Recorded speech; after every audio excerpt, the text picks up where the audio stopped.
मित्रांनो, PLCमध्ये आल्या पहिला एक पार्ट असतो, तो म्हणजे 5Sचा. मला खात्री आहे आपणसुद्धा आपल्या कंपनीमध्ये 5S इम्प्लिमेंट करण्याचा नक्कीच प्रयत्न केलेला असेल. आपल्याला काही जण 5S इम्प्लिमेंट करण्यात यशस्वी झालेले असतील, तर काही जण आज पण धडपड करत असतील. पण 5Sचे हे शिवधनुष्य भारतीय AHS टीमने कसे पेलले आणि त्याच्यातून स्वतःचा फायदा कसा करून घेतला हे सादर करण्यासाठी मी आमंत्रित करतो भारतीय AHS टीमला.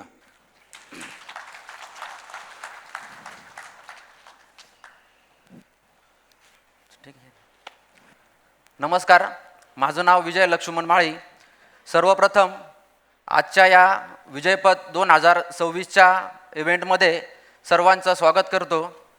हे माझे कलिग सतीश जाधव नमस्ते. आणि सोमेश जगताप. नमस्ते.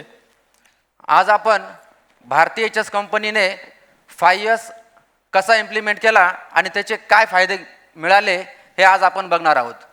पण त्या अगोदर मी कंपनीची थोडक्यात ओळख करून देतो. भारतीय HHS पॉवरटेक 2008 साली अंबड MIDCमध्ये स्थापन झाली. कंपनीमध्ये 35 एम्प्लॉई काम करतात. तसेच भारतीय HHS Powertech telecom, transmission, solar, construction आणि ॲग्रिकल्चरमध्ये सर्व्हिस प्रोव्हाइड करते. तसेच शॉर्ट ब्लास्टिंग अप टू 4 मीटरपर्यंत, हॉट डीप गॅल्वनायझिंग 4.2 मीटरपर्यंत आणि लिक्विड स्प्रे पेंटिंग यासारख्या सर्व्हिसेस आपण प्रोव्हाइड करत असतो. तसेच earthing plates, GI strips, electrode यासारखे प्रोडक्ट पण आपण मार्केटमध्ये सप्लाय करत असतो. ही झाली आपली कंपनीची ओळख. आता आपण बघणार आहोत की 5S इम्प्लिमेंट करताना कंपनीमध्ये अगोदरची परिस्थिती काय होते. कंपनीमध्ये प्रोसेस इंडस्ट्रीज असल्यामुळे साधारण एका दिवसभरामध्ये 30 ते 40 टन मटेरियल प्रोसेसिंगसाठी हँडलिंग करण्यात येत होते. त्यामुळे शॉप फ्लोअरमध्ये material misplace, unwanted material shop फ्लोअरमध्ये असल्यामुळे जागेचा वापर होत नव्हता. तसेच शॉप फ्लोअरमध्ये अडचण असल्यामुळे प्रोडक्टिव्हिटी लॉस होत होती. तसेच कंपनीमध्ये जे एम्प्लॉई काम करत होते त्या एम्प्लॉईला काम करण्यासाठी अडचण येत होती. त्यामुळे आम्हाला काही मायनर ॲक्सिडेंटला पण सामोरे जावे लागले. त्यामुळे सुद्धा आमची प्रोडक्टिव्हिटी ही कमी होत होती. आणि शॉप फ्लोअरमध्ये स्टोरेज नावाचा प्रकार कुठे दिसत नव्हता. मग आम्ही ठरवलं की काहीतरी आपल्याला बदल करावा लागेल. बदल काय करणार? त्यावेळेस आम्हाला TLC मार्फत 5Sचा मंत्र मिळाला. तो मंत्र आम्ही कशा पद्धतीने वापरला हे तुम्हाला माझे कलिग सतीश जाधव सांगतील. नमस्ते. आताच माझ्या कलिगनी सांगितल्याप्रमाणे आमच्या कंपनीमध्ये जर पहिले पाहिले तर स्टोरेज एरिया किंवा मटेरियलसाठी एक प्रॉपर स्टोरेज अरेंजमेंट नव्हती. त्यासाठी आम्ही TLCद्वारे दिलेला जो मंत्र आहे 5S तो आमच्या कंपनीमध्ये राबवला. ते राबवण्यासाठी आम्हाला काय प्रयत्न करावे लागले ते मी पुढे सांगेलच. पण त्याआधी आपण 5S काय हे समजून घेऊ. पहिला आला सॉर्ट, दुसरा सेट, तिसरा शाईन, चौथा standardise and last one sustain. आता आम्ही आमच्या कंपनीत सॉर्टिंग करण्यासाठी काय केले ते सांगतो. पहिले तर सॉर्टिंग करणं हे एकाची जबाबदारी नाही. त्यासाठी आम्ही पहिले आमच्या कंपनीत झोन तयार केले. झोन तयार केले आणि झोनसाठी स्पेशल लीडर पण अपॉइंट केले. प्लस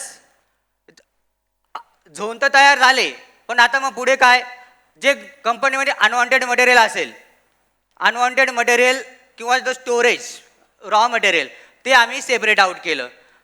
आणि with the help of hurricane आम्ही जे पण अनवॉन्टेड मटेरियल होतं ते सॉर्ट आउट केलं.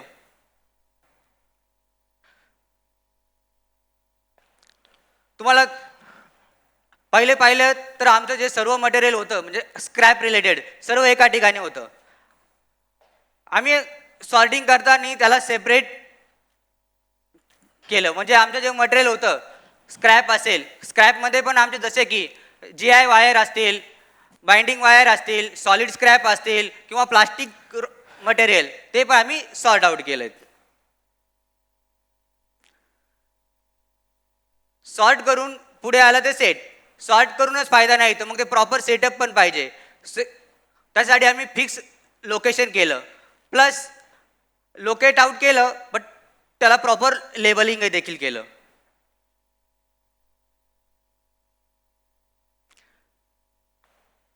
त्यानंतर आलं शाईन. शाईनसाठी आम्ही आमचा शॉप फ्लोअर असेल, गँगवेज असतील, स्टोरेज एरिया असेल, तो प्रॉपरली क्लीनअप ठेवला आहे. Sort, set and shine. Shine झाल्यानंतर मग महत्त्वाचा टास्क काय, तर स्टँडर्डाईज. स्टँडर्डाईज करण्यासाठी आम्ही प्रॉपर कंपनीमधला SOP तयार केला. SOP तयार करून त्या आम्ही डिस्प्ले केल्या, जेणेकरून फक्त मला किंवा स्टाफलाच नाही तर ज्या कंपनीमध्ये सर्व एम्प्लॉईज आहेत त्यांनाही त्या प्रॉपर समजतील अशा. प्लस 5Sचे ऑडिटच्या चेकलिस्ट बनवल्या आणि त्यावर प्रॉपर कंट्रोल ठेवला. स्टँडर्डाईज झालं, मग मेन टास्क आहे तो सस्टेन. सस्टेन करण्यासाठी आम्ही प्रॉपर एम्प्लॉईज असतील, जो रेग्युलर न्यू स्टाफ हायर होत असेल त्यांना कंटिन्युअसली ट्रेनिंग देतोय. प्लस जे आता ऑडिट होत आहे आमच्या कंपनीमध्ये, आम्ही प्लॅन केला एव्हरी मंथच्या लास्ट वीकमध्ये 5Sचं ऑडिट कंडक्ट करतो. त्या ऑडिटमध्ये जोही झोन लीडर होईल, विनर होईल, त्याला ॲप्रिशिएट केलं जातं आणि अवॉर्ड दिला जातो. आता यापुढे 5Sचे फायदे काय झाले ते माझे कलिग सोमेश सर सांगतील. नमस्ते. सर्वप्रथम पाहिलं आपण की 5S इम्प्लिमेंट करण्याआधीची परिस्थिती काय होती आणि 5S इम्प्लिमेंट कशा पद्धतीने इम्प्लिमेंट केला व त्याच्यातनं आम्हाला झालेले फायदे आपण बघूयात. पहिला फायदा, प्रोडक्ट इम्प्रूव्हमेंट झाली. त्याच्यामुळे जे रस्त्यात पडलेले सगळे मटेरियल वगैरे अनवॉन्टेड वस्तू होत्या त्या एका ठिकाणी लेआउट केल्यामुळे त्या एका ठिकाणी आल्या. त्याच्यामुळे कर्मचाऱ्यांना कामात येणारे अडथळे व कोणतीही वस्तू शोधण्यासाठी जो गोंधळ होत होता तो कमी झाला. त्याच्यामुळे वर्कफ्लो हा स्मूथ पद्धतीने चालायला लागला व प्रोसेसमध्ये वाढ झाली. प्रोसेसमध्ये वाढ झाल्यामुळे प्रोडक्टिव्हिटी ही इम्प्रूव्ह झाली. तसेच सेफ्टी इम्प्रूव्ह, क्लिअर गँगवेज झाल्यामुळे कर्मचाऱ्यांना जाण्याचे रस्ते व्यवस्थित झाले. त्याच्यामुळे जे छोटे मोठे होणारे ॲक्सिडेंट होते ते कमी झाले आणि सेफ मटेरियल स्टोअर पण होऊ लागले.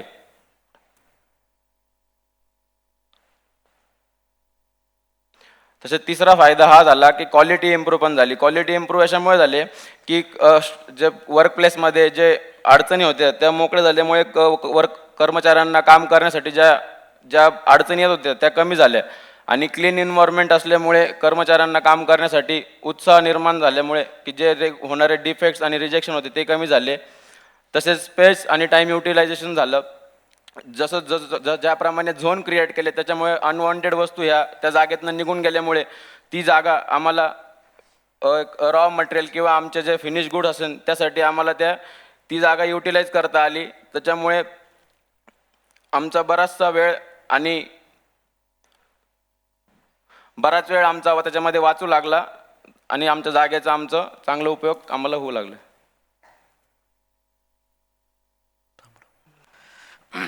आत्ताच आपण बघितलं की सोमेशने आपल्याला सांगितलं की 5Sचे फायदे आपल्याला काय काय बघितले, काय मिळाले. या सर्व फायद्यांमध्ये पण आम्हाला सर्वात एक मोठा फायदा असा झाला की ज्यावेळेस आम्ही 5S इम्प्लिमेंट करताना हरिकनची ॲक्टिव्हिटी जेव्हा आम्ही 2 ते 3 वेळेस राबवली त्यावेळेस कंपनीमधले बरेचसे अनवॉन्टेड मटेरियल हे आम्ही बाहेर काढलं आणि त्याची योग्यरित्या त्याची विल्हेवाट लावली.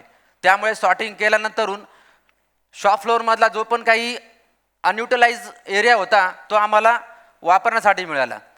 त्यामुळे झालं असं की आमची सर्व जी प्रोसेस होती ती प्रोसेस स्मूथ चालण्यासाठी आम्हाला त्याचा बराच फायदा झाला.